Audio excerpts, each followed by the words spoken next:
tardes, bienvenidos todos. Esta tarde vamos a ver una aproximación a la enfermedad de Parkinson. Veremos todos esos estadios, la etiología, pero particularmente me va a interesar la prevalencia y luego el tratamiento. Y luego esos diagnósticos de enfermería con los que nosotros trabajamos. ¿De acuerdo? Vamos a pasar la transparencia y veremos en primer lugar esos objetivos. Como os decía, la prevalencia para mí es de los más importantes, los demás los tenemos que conocer, son nuestro trabajo. El tratamiento, que no solo es farmacológico, también lo sabemos. Por último, esos cuidados, tanto al cuidador como al paciente, que desde enfermería son tan importantes para terminar con los diagnósticos de enfermería. No voy a ponerlos todos, por supuesto, sabéis que son trabajos siempre individualizados y que una vez que veremos la valoración de nuestro paciente, estableceremos los que precisa él, pero veremos 3 o 4, me parece que he puesto, ¿de acuerdo? El Parkinson, la enfermedad del Parkinson, se estima que aproximadamente 5 millones de personas en el mundo la padecen. En Europa estamos en 1.200.000. Sabemos la dependencia, los cuidados, la progresión, es degenerativa, ¿de acuerdo? En España tenemos aproximadamente, porque hay muchas personas que están sin diagnosticar, están en esos diagnósticos parecidos que hay que descartar, ¿de acuerdo? Hablamos de más de 100.000. Entre los 60 y los 69 años hablamos de 520 personas por cada 100.000. Es un número muy importante, pero con la progresión de nuestra edad en las estadísticas de nuestro mundo, las personas entre 70 y 79 años multiplican por 3 esa cifra. ¿De qué estamos hablando? Pues de la segunda enfermedad neurodegenerativa más frecuente. Después del Alzheimer hablamos del Parkinson. Yo creo que para centrar en la importancia es suficiente. ¿Qué es el Parkinson? Pues la enfermedad de Parkinson está documentada desde 1817 por el médico James Parkinson, que fue el que le dio nombre. ¿De qué hablamos? Pues hablamos de movimientos temblorosos, involuntarios, con disminución de la fuerza muscular y en zonas que no están en actividad o incluso cuando se les ayuda. Hay propensión a inclinar el tronco hacia adelante, esto es muy típico. Y a pasar de la marcha a la carrera casi involuntariamente, o sea, el paciente son como espasmos nerviosos, ¿de acuerdo? Mientras que los sentidos y el intelecto van a permanecer muchísimo tiempo inalterados. Esta enfermedad no es el resultado de la destrucción de las neuronas, como pasa en otros casos, sino de los denominados núcleos basales del cerebro. Todo esto lo sabéis. ¿Cuál es la causa? Pues la causa va a ser que las diferentes partes del cerebro funcionan juntas, enviándose señales. Para coordinar todos estos pensamientos, movimientos, emociones y sentidos, es en uno de estos puntos donde se produce la enfermedad. ¿Queremos movernos? Pues entonces se envía una señal a los núcleos basales al tálamo y luego a la corteza cerebral. Son diferentes partes del cerebro, como sabemos. Las neuronas que se comunican por medio de sustancias químicas y hay un grupo en las células de la sustancia negra que se produce una sustancia química, un neurotransmisor llamado dopamina. ¿Sí? ¿Qué pasa en estos pacientes? Que encontramos déficit de dopamina y en cambio hay aumento de acetilcolina. Es el primer rasgo que se identifica en estadios precoces de la enfermedad. ¿Sí? Cuando las células mueren, van a dejar de producir y enviar esa dopamina, de modo que no se van a comunicar esas señales para el movimiento. Cuando una persona comienza a tener esos primeros síntomas motores del Parkinson, hablamos de que ya ha perdido el 50% de las células que producían ese neurotransmisor. ¿De acuerdo? También podemos decir que no todas las personas con enfermedad de Parkinson van a presentar ni los mismos síntomas ni con la misma intensidad. ¿Sí? Los síntomas primarios más frecuentes que vamos a identificar en el Parkinson, estamos hablando de el temblor. Ese temblor en reposo, el paciente está quieto, no quiere moverse, pero sobre todo en las manos se identifica. También es muy típico la rigidez o esa hipertonía extrapiramidal. Otro de los síntomas clásicos es la bradicinesia, que significa que va a moverse más lentamente. O sea, se le achaca a la vejez, se le achaca a la pérdida de otras actividades. Muchas veces las personas mayores están en reposo y esa bradicinesia se refleja en esto. No hablamos de eso. Hablamos de lentitud de los movimientos. El paciente quiere hacer algo y le va a costar más tiempo del que debería. Pérdida de los reflejos posturales. Aquí vamos a hablar de que el paciente ya no es capaz de mantener la posición. Automáticamente nosotros cuando nos sentamos asumimos una posición. Estos pacientes empiezan a perderla, ese reflejo no va a funcionar. También hay falta de expresividad facial. La fascia inexpresiva está pasándolo bien y su cara permanece impasible o tiene dolor y no lo vemos reflejado en esa cara. Y por último, empezamos a identificar problemas cognitivos. Como digo, ni todos, ni en la misma intensidad, ni en todos los pacientes. ¿Correcto? ¿Dudas? ¿No? ¿Todo bien? Venga, pues seguimos. La evolución de la enfermedad. Según la escala de Yoen-Yar, que es el sistema que se usa con más frecuencia para describir cómo va a avanzar el Parkinson, la enfermedad en el paciente, identifica estos estadios que os he puesto. Hablamos de la escala, ¿de acuerdo? Los sistemas prodrómicos, aquí ya sabéis que es lo más inespecífico de todo. ¿De qué podemos hablar? Pues depresión. Algo más inespecífico que la depresión yo creo que no hay en todos los diagnósticos de un paciente. Ansiedad, fatiga, alteración de la visión, de los colores. Vamos a relacionarlo normalmente con otros problemas y muchas veces ni neurológicos, ¿de acuerdo? Estreñimiento. Es típico en según qué personas y en según a qué edades que pasen por esa fase. También podemos hablar de pérdida de la agudeza del olfato, esa hiposmia que también es muy inespecífica. Problemas del sueño. Alguien en algún momento de su vida relacionado con 1000 cosas no ha tenido problemas de sueño? Pues tampoco es clarificador. Y ralentización del pensamiento. Lo decimos, antes yo me acordaba de la lista de la compra sin anotarla, o antes yo me acordaba de que el día 14 tenía médico. Bueno, pues tampoco es un síntoma claro, concreto, que nos vaya a identificar un problema de Parkinson. Llegamos al estadio primero. Van a empezar esos primeros manifestaciones motoras. Básicamente en un lado del cuerpo. Es típico que sea en la mano se nota mucho, pero solo en una. Aquí ya podemos empezar a descartar y sumar esos síntomas prodrómicos que nos dirigen hacia algún sitio. En el estadio de O2, los síntomas se van a extender a los dos lados del cuerpo. Van a empezar los problemas, pues a lo mejor de caídas, o para comer, o para asearse. En el tercero, el equilibrio es un problema. Es de las manifestaciones más claras del Parkinson, las caídas. En el cuarto se presentan más dificultades para andar, paralización o esos pasitos rápidos que decíamos que pasan de la marcha a la carrera de una forma involuntaria. También aparecen problemas que afectan al eje central del organismo, como por ejemplo dificultad para tragar, falta de equilibrio, ya os lo decía, en el caminar ya ha aparecido en el tercero, y además más problemas motores, no solo en el movimiento, sino en cualquier movimiento. Para coger un bolígrafo, por ejemplo, va a tener ya dificultad. Llegamos al estadio quinto. No es posible el movimiento sin ayuda. Independientemente es incapaz ya, por lo que es necesario usar o una silla de ruedas o otro aparato que vaya a asegurar, a darle seguridad al paciente en el movimiento. Según investigadores recientes, se han identificado síntomas primarios no motores de la enfermedad del Parkinson que pueden aparecer hasta 10 años antes de ese primer estadio que identificábamos. ¿Sí? Vale, a ver un segundo que voy a contestar a Cristina que está escribiendo. Perfecto, pues nada. Cristina, no hay problema. Tú atenta cómo estás y seguimos, ¿de acuerdo? Venga. Estamos ahora, vamos a pasar, si has estado siguiendo la clase no hay problema. Vamos a ver cómo vamos a establecer el diagnóstico.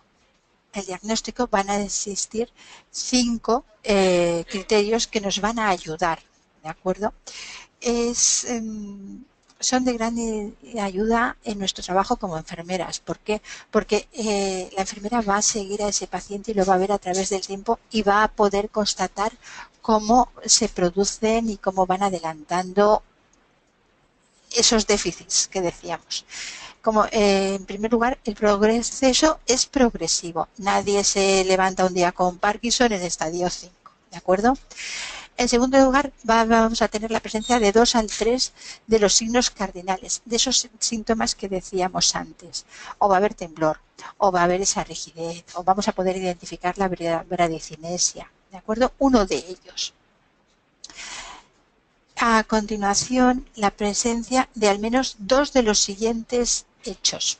Ese comienzo asimétrico. Hemos dicho que el Parkinson, sus primeras manifestaciones eran en un lado del cuerpo, ¿de acuerdo?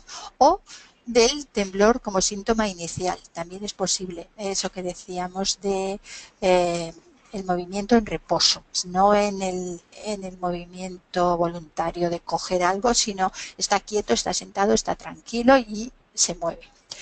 Hay muchas personas que intentan incluso disimularlo, ¿cierto? Este síntoma, o sea, o este signo de sujetarse, está sentado, está hablando contigo y como sabe que esa mano se le va, para disimularlo, hay muchas personas que lo que hacen es sujetarse la mano. ¿Lo habéis visto?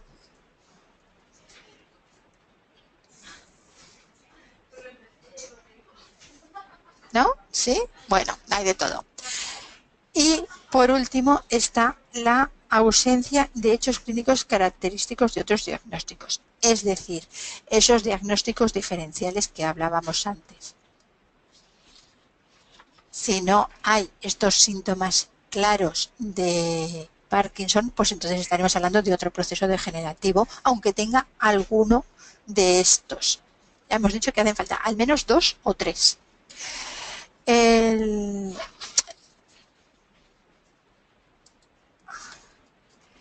tratamiento, llegamos a los tratamientos. Sabemos que el tratamiento farmacológico,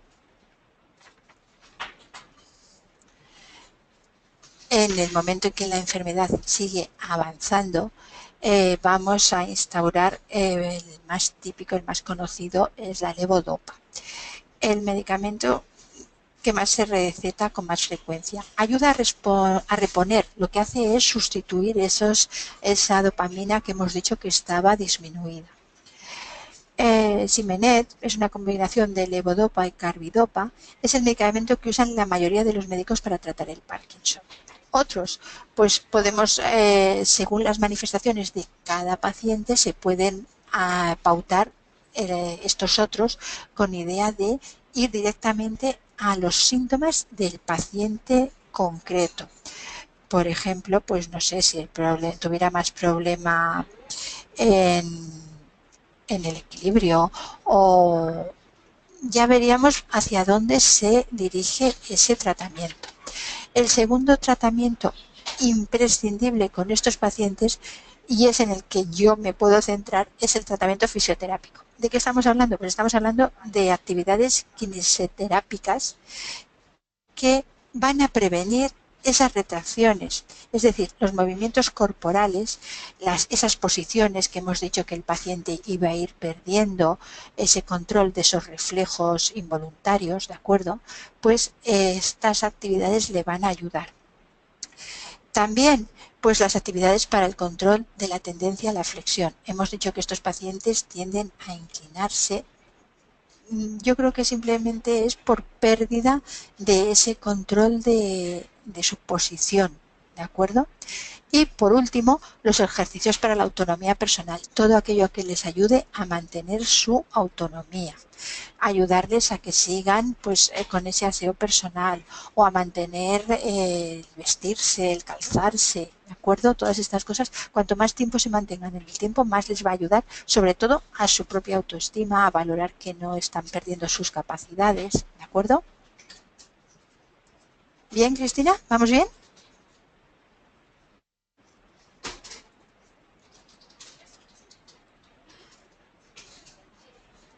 No te has perdido, ¿no? Aunque has entrado. Vale, perfecto. Bueno, pues entonces vamos a pasar a las partes que me gustan a mí. Cuidados del cuidador. Al cuidador hay que cuidarlo mucho porque cuidando al cuidador mantenemos al paciente bien atendido. Si ese el rol del cuidador sabéis que es de los más necesarios en nuestra sociedad, por lo que hablamos. Son enfermedades que tienden a cronificarse, son pacientes que en su medio se mantienen en mejores condiciones. Entonces es importante. ¿Qué va a necesitar nuestro cuidador? Pues por sobre todo va a necesitar formación. Que no se sorprenda de que con lo bien que lo hace y el interés que pone y todos los ejercicios que está haciendo el paciente, el resto de la enfermedad va a seguir progresando y tiene que saber lo que le espera. ¿Cuánto? Pues en la medida que él necesite saberlo. Habrá personas que digan, bueno, vamos a ir poco a poco y según vayan presentándose síntomas vamos a hablarlos. Perfecto. Va a haber personas que van a decir, no, a mí hazme un plano de, en general, qué puede pasar, cuánto tiempo, cómo va a progresar la enfermedad. ¿De acuerdo? Todas estas cosas, pues lo que necesite. Cuidarse. Cuidarse quiere decir que si nuestro enfermo no le deja dormir, esta persona va a necesitar ayuda para dormir. Y si el enfermo es muy absorbente, lo tiene como persona de referencia, suele pasar con la mujer, con la hija, pues entonces hay que explicarle que no va a ser peor cuidador porque delegue, porque cuanto más tiempo esté bien, mejor va a hacerlo. ¿De acuerdo? Las vacaciones de los cuidadores son una cosa que se están implantando desde los servicios sociales. ¿Se consigue o no se consigue? Pues lo que digo, por responsabilidad, por cariño, pero se intenta. Pedir ayuda. Pedir ayuda no es un fracaso. Pedir ayuda es cuidar a los dos. Luego, mantener una buena relación con el paciente, fundamental. Si el cuidador, somos enfermeras, lo sabemos, hay pacientes con los que entramos mejor y hay pacientes que nos cuestan un poco más. Imaginaros eso 24 horas al día, 7 días a la semana, semana tras semana, ¿correcto? Entonces, que esos déficits que va a ir manifestando el paciente no son voluntarios, no lo hace por jorobar, no lo hace porque no te quiera, no hace, ¿de acuerdo? Procurar con lo que necesite, terapia, ayuda psicológica, grupos de ayuda, lo que necesite, pero que mantenga esa buena relación con el paciente. Y, por supuesto, que motive la actividad física. ¿Cómo? ¿Por qué? ¿Te piensas que hago poco? Eso me lo han dicho. ¿Te piensas que hago poco desde las 7 de la mañana que se levanta hasta las 11 de la noche que puedo meterlo en la cama? No se trata de esa actividad física, se trata de una actividad física que te relaje. Que si lo que haces es demasiado ejercicio, pues a lo mejor esa actividad física puede ser un reposo, ¿de acuerdo? Compensar, mantener el estado físico de ese cuidador en las mejores circunstancias. ¿Sí? Y, por supuesto, vamos a cuidar al enfermo, no vamos a olvidarnos de unas cosas por otras.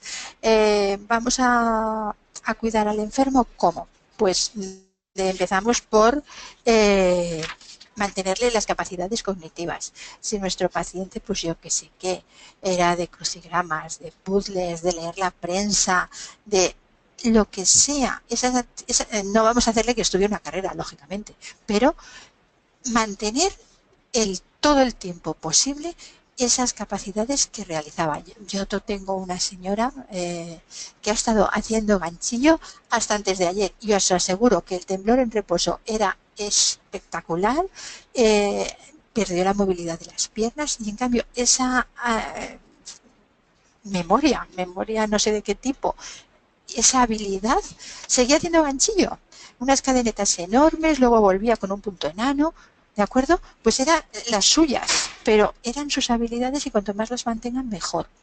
Valorar, por supuesto, la masticación. Hemos hablado de que conforme va a progresar la enfermedad, la disfagia va a ser uno de los grandes problemas de estos enfermos. Si llega un momento en que tiene problemas para los líquidos, pues ya sabemos que tenemos medios, hay espesantes, hay otras cosas para hidratarlos. Identificar los déficits nuevos, lo que os digo de la masticación, pues lo mismo con esa marcha, con esa capacidad cognitiva, con esa facilidad para expresarse. No hay que solucionarle las frases. No quiero, ¿el pescado no quieres? No. No, quiero pescado. Vale, perfecto. Vamos a ver qué podemos cenar hoy, ¿de acuerdo? No hay que facilitarle, evitarle el esfuerzo. No sé si me explico. El deterioro cognitivo, como os lo como volvemos, redundamos, ¿no? Si mantenemos las capacidades cognitivas, vamos a evitar el deterioro cognitivo. La necesidad de higiene, por supuesto.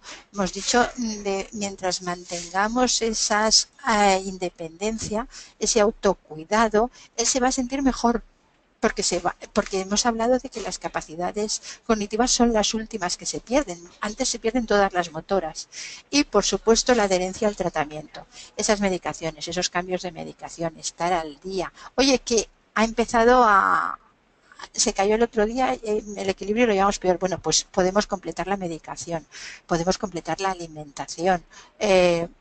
Si le cuesta masticar, porque ya hemos identificado que está apareciendo, bueno, pues hay otros complementos alimenticios para mantenerlo en las mejores circunstancias. ¿De acuerdo? ¿Todo bien? Sí, sí. Vale, perfecto. Pues seguimos. ¿Cómo vamos a trabajar? Ahora es básicamente con el paciente, pero sabéis que todos nuestros cuidados se pueden extrapolar al cuidador. ¿De acuerdo? Este problema, por ejemplo, de comunicación, interacción social, un paciente con Parkinson que empieza a tener pues esas manifestaciones centrales en la vocalización, en tragar, va a retraerse, va a no querer hablar con personas con las que no tiene confianza, pues por el ridículo, sencillamente. Se va a ir retirando, aislando, ¿de acuerdo? Por ejemplo, ¿qué pensás que pueden ser? Pues podemos hablar de deterioro de la interacción social, de desempeño inefectivo del rol. Imaginaros que es el padre de familia, la persona que, ya estamos hablando a lo mejor de una persona de 65 años que tiene, pues no te digo que media vida por delante, pero un tercio sí, y está viendo que ya no controla él su medicación o su aseo o su comida, que le apetecería comer, yo que sé, y no traga bien, se atraganta, es un problema y tiene que comer esa comida de otra manera, un triturado. ¿De acuerdo? Todo eso lo va a aislar. Eh, no sé, ¿se os ocurre alguno más? Un afrontamiento inefectivo, por supuesto. Desesperanza. Sabemos que no vamos a mejorar. Si es una persona joven y se ha preocupado de saber qué es lo que tiene y cómo puede evolucionar, desesperanza también es de los diagnósticos frecuentes. Con el problema del sueño. El problema del sueño, pues, si pasamos, por ejemplo, de una actividad normal que vemos que nos caemos, que no nos movemos, eso, a un reposo, ese sueño, las horas de vigilia y de descanso se van a ver alteradas. Diagnósticos frecuentes, pues el más clarísimo es el deterioro del patrón de sueño.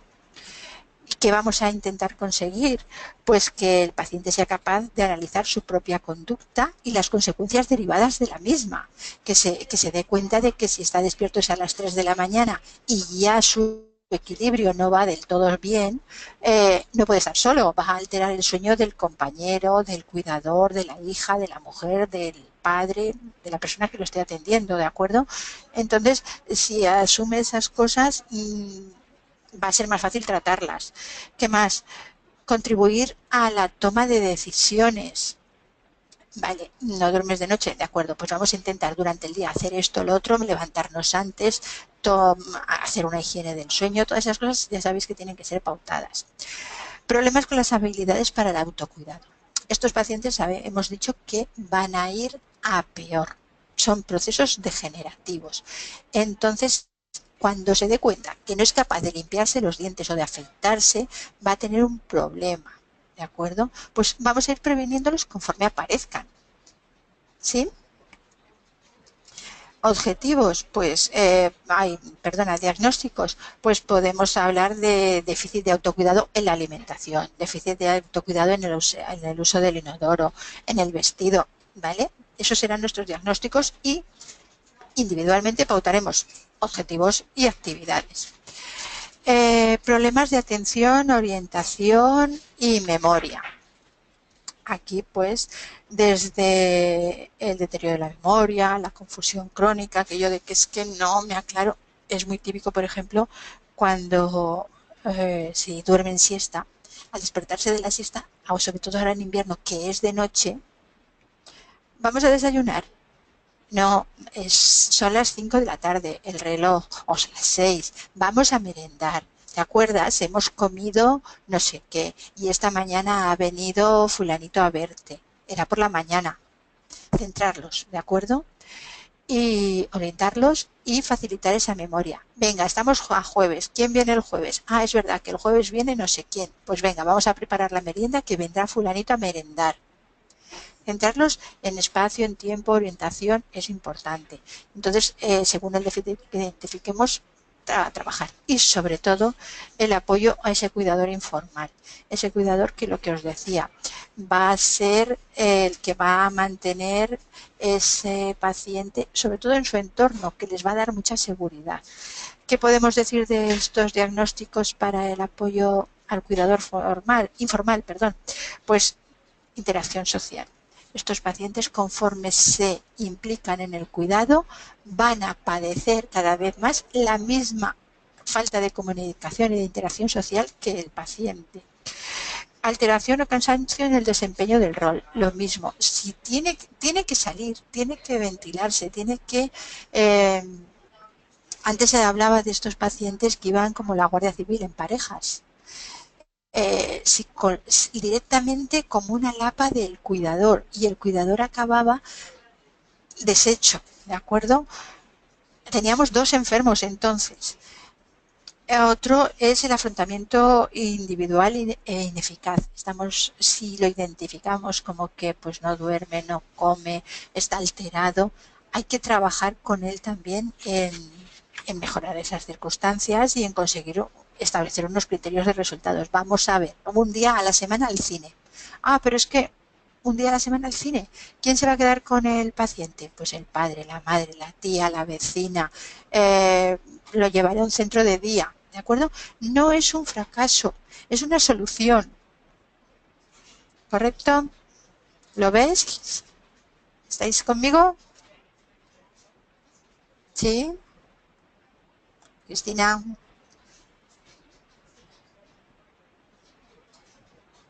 Sí. Vale, perfecto.